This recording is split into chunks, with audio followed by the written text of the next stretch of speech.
সপ্তাহের মধ্যে যদি তুই আমাকে আইফোন কিনে না দেস, পাগলামি কাকে বলে তুই দেখবি, ফকিন্নির বাচ্চা। এত বড় সাহস তোমার, তুমি আমারে বলো ফকিন্নির বাচ্চা? শোনো না আনিস, আমার মোবাইলটা না নষ্ট হয়ে গেছে, চার্জ থাকে না, আর একটু পর পর হ্যাং হয়ে যায়। তুমি আমাকে একটা নতুন ফোন কিনে দিবা? এমনি আমি সংসার চালাতে হিমশিম খাইতেছি, তার মধ্যে তুমি চাইছো তো নতুন ফোন। আচ্ছা যাও, হাতে টাকা পয়সা আসলে তোমার আমি একটা টাচ মোবাইল কিনে দিব। কিসের টাচ মোবাইল? তুমি আমাকে আইফোন কিনে দিবা। তোমার কি মাথা ঠিক আছে? আইফোনের দাম জানো? একটা আইফোনের দাম 1.5-2 লাখ টাকা। তাতে কি হয়েছে? আমি তোমার বউ, তোমার বউকে তুমি 1.5-2 লাখ টাকার একটা আইফোন কিনে দিতে পারবা না? না পারি না, আমার সেই সামর্থ্য নাই। যাও সামনে থেকে যাও, খামাখা বিরক্ত করো না তো, যাও।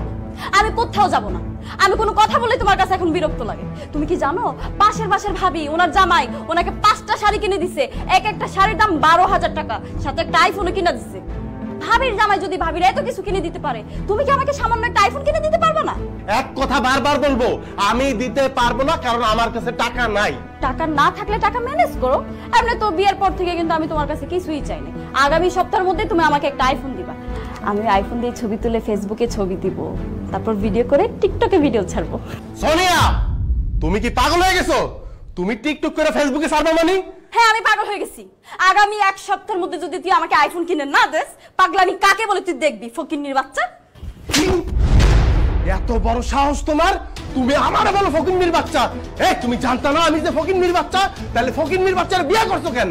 তোমার যদি এত চাহিদা থাকে তুমি সেটা আমার বিয়ের আগে বলতা, আমি অন্য সিদ্ধান্ত নিতাম। তোর এত বড় সাহস, তুই আমার গায়ে হাত তুলছস? আমি আজকে তোর সংসারের সবকিছু ভাঙিয়ে ফেলবো, সবকিছু ভাঙিয়ে। সোনিয়া, সোনিয়া, বাড়াবাড়ি হইতেছে কিন্তু, কয়ে দিলাম। সোনিয়া, এই কি ব্যাপার বৌমা? এই তুমি কি শুরু করছো? বাবা তুমি কি পাগল হয়ে গেছো নাকি? এই জিনিসপত্র ভাঙচুর করতেছো? এই জিনিসপত্র কি তোমার বাপের বাড়িতে আছে নাকি যে জিনিসপত্র ভাঙতেছো তুমি? আপনার ছেলের কত বড় সাহস, সে আমার গায়ে হাত তুলছে। আমার কোনো আবদার, আমার কোনো শখ আহ্লাদ কোনো কিছু সে পূরণ করতে পারে না। এই ফকির, তুই আমার গায়ে হাত তুলছিস না? আমি এক্ষুনি আমার আব্বা আর আমার বড় বোনকে ফোন দিয়া খবর দিতেছি, তারা আইসা তোর খবর কেটে ছেড়ে দিবে। যা এক্ষুনি বিচার দে, আর ভয় পাই না, খুব ভয় দেখাইছস। ফাজিল কোথাকার। তোরা আমি আগেই কইছিলাম প্রেম প্রীতি করে বিয়ে শাদী করবার যাইস না। এখন ফলাফল পাইলি তো। এই বউ তোর সঙ্গে কি খারাপ ব্যবহার শুরু করছে, তোর মার সাথে আমার সাথে, আর তোর জিনিসপত্র ভাঙিয়ে চুরি কি করছে। এটা তো মেয়ে না, এটা তো কাল নাগিনি। তোর মায়ের আমার চোখ বুঝতে দে, ভালো করে বুঝবি। এই মেয়ে তোরা পাগল বানায়া রাস্তা রাস্তায় ঘুরাইবো, মনে রাখিস। আবার ভয় দেখাইছে যে ভাই বোনে ফোন দিব, বোনের জামাইরে ফোন দিব, আসুক দেখি কি করে। আর ভয় পাই না, অনেক সহ্য করছি, আর না।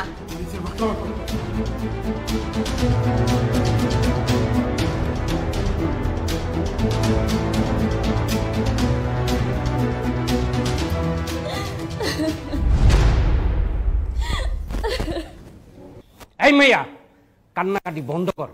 কি হয়েছে খুইলা ক, না কইলে বুঝবো কেমনে? আমার কিন্তু ওখানে মেজাজ খারাপ হয়ে যাচ্ছে, খুইলা ক তাড়াতাড়ি। আব্বা, এই অসভ্য গতকাল রাইতে আমার গায়ে হাত তুলছে। কি? বাবা শুধু হাত তুলে নাই, আমার কাছে মাঝে কথাও বলছে। এত বড় সাহস, আমার বোনের গায়ে হাত তুলছে, আর তুই মাইর খাওয়ার পরও তুই বাসায় পড়ে আসছস, ওর সংসারে লাথি দিয়ে তুই বাইরে যাচ্ছিস কেন? আমি চাই নাই আপু তাকে শাস্তি দেওয়ার জন্য। আব্বা, ও আমার গায়ে হাত তুলছে না, তুমি এটার বিচার করবা, আমি এটার বিচার চাই। আমার মায়ের গায়ে হাত তুলছো না, তোমার নামে আমি নারী নির্যাতনের মামলা দেব। আপনার নারী নির্যাতনের মামলা করবো না, আমরা কি বসে থাকুন নাকি? হ্যাঁ, আরে জামাই তার বোর গায়ে হাত তুলছে, তুলতেই পারে, তারে শাসন করতে গেছে, তার জন্য মামলা মোকদ্দমা আসছে কেন? আপনি আইছেন ভালো কথা, আপনি আইসে এই সমস্যাটা সমাধান করতে দেবেন তা না, আর আপনি মেয়ের উস্কাই দিতেছেন। আব্বা আব্বা আব্বা আব্বা, আপনারা একটু থামেন। আমি সোনিয়ার গায়ে এমনি এমনি হাত তুলি নাই।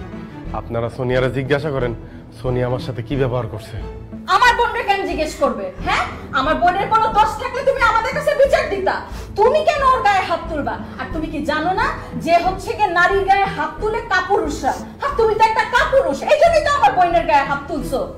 হ্যাঁ ঠিকই কইছেন, আমি তো একটা কাপুরুষই, নাইলে এতদিন ধরে আমি এত কিছু সহ্য করবো কেন? আমার বউ আমার সাথে অন্যায় করছে, আমি তার গায়ে হাত তুলছি। তারপরেও যদি এটা আপনার দৃষ্টিতে অন্যায় মনে হয় তাহলে দেন, আপনারা সবাই মিলে আমার শাস্তি দেন। তোর শাস্তি দিব কেন? তুই যেটা করছস একদম ঠিক করছস। বিআই সাহেব, আপনার মাইয়া আমার পোলারে একটুও শান্তি দেয় না, সারাক্ষণ ঝগড়াঝাটি করে, ঘ্যাসর ঘ্যাসর খ্যাসর খ্যাসর করে, ঘেউ ঘেউ ফেউ ফেউ করে। আরে ও তো একটা পুরুষ মানুষ, কতক্ষণ সহ্য করবে? আপনার মায়ারে শাসন করে, আপনার মায়াই খারাপ, সবকিছুর নষ্টের মূল আপনার মাইয়া। কি কইলেন আপনি? আমি নষ্টের মূল? আপনি নষ্টের মূল, আপনার ছেলে নষ্টের মূল। আপনি আপনার ছেলেরে কান পড়া দেন আর সে এসে আমাকে হাত তুলে আমার আশেপাশে কথা বলে। আব্বা, আমি তার নামে নারী নির্যাতনের মামলা দিতে চাই। চলো আমার সাথে থানায় চলো। আপা সোনিয়া সোনিয়া সোনিয়া, এটা নিয়ে আর বাড়াবাড়ি করো না। আমি তোমার কাছে মাপ চাইতেছি, আমি তোমার কাছে মাপ চাইতেছি, আমার ভুল হয়েছে। তারপরও যদি তোমার মন না গলে আমি তোমার পাও ধরে মাপ চাবো। এরকম কইরো না সোনিয়া, আমি না সহ্য করতে পারতেছি না সোনিয়া, আমি আর সহ্য করতে পারতেছি না। এটা তুই কি করলি বাদান? তুই পুরুষের একটা নারীর কাছে ক্ষমা চাইলি? চাইলাম আব্বা, আমি মাপ চাইলাম, কারণ আমি আমার বউর অনেক ভালোবাসি। শেষ দিন পর্যন্ত আমি ওর সাথেই সংসারটা করতে চাই। সংসার এক লগে থাকতে গেলে কাউরে না কাউরে তো ছাড় দিতে হইব আব্বা। ছাড়টা নাইলে আমিই দিলাম।